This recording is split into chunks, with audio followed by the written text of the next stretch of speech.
প্রথম গার্জিয়ান আমাদের যশস্বী প্রধানমন্ত্রী এবং দ্বিতীয় অভিভাবক যদি থাকেন স্বরাষ্ট্রমন্ত্রী সম্মানীয় আমাদের অমিত শাহজি। বিজেপির মধ্যবঙ্গ এবং রাঢ় বঙ্গের মধ্যে সব থেকে বেশি যে ভোট পেয়েছেন তিনি নীলাদ্রি শেখর দানা।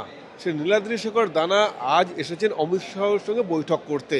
শুধু নীলাদ্রি শেখর দানা না, নীলাদ্রি শেখর দানার সঙ্গে বিধায়করা তারা অমিত শাহের সঙ্গে বৈঠক করবেন। আমি সরাসরি চলে যাব। দাদা, অমিত শাহকে কি বলবেন, কি জানাবেন আপনি?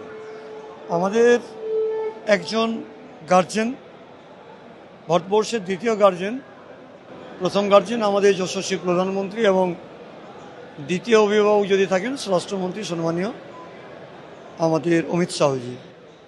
তার ডাকে আমাদেরকে আসতে হয়েছে। আগামী দিন পশ্চিমবাংলার জনগণ, গণদেবতা, বিচারক মণ্ডলী যারা বিচার করেছেন নিজ নিজ ক্ষেত্রে, সেই সমস্ত যারা বিচার প্রার্থী ছিলেন পরীক্ষায় তাদেরকে উত্তীর্ণ করিয়েছেন এবং আমাদের উপরে এখন দায় দায়িত্ব প্রচুর আমাদের উপরে এসে গেছে।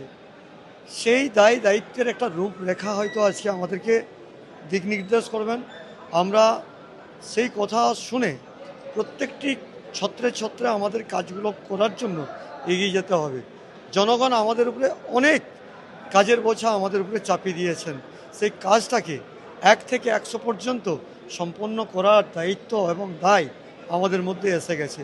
সেইটুকু আমরা আজকে তো পরিষদীয় দলের নেতা এবং মুখ্যমন্ত্রীর নাম ঘোষণা হবে আমরা জানতে পাচ্ছি। তা এটাকে নিয়ে কি মনে হচ্ছে, কে হতে পারে? দেখুন, এটা তো আমাদের বিচার্যের বিষয় নয়। যেই হোক না কেন তার অনুসরণ করে আমরা পথ চলব।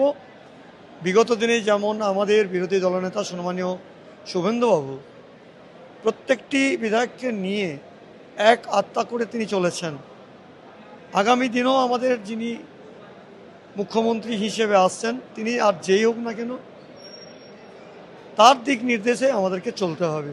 এটাই আমাদের ভারতীয় জনতা পার্টি পরিবারের, এটাই রীতি, এটাই আমাদের সংস্কৃতি, এটাই আমাদের কালচার।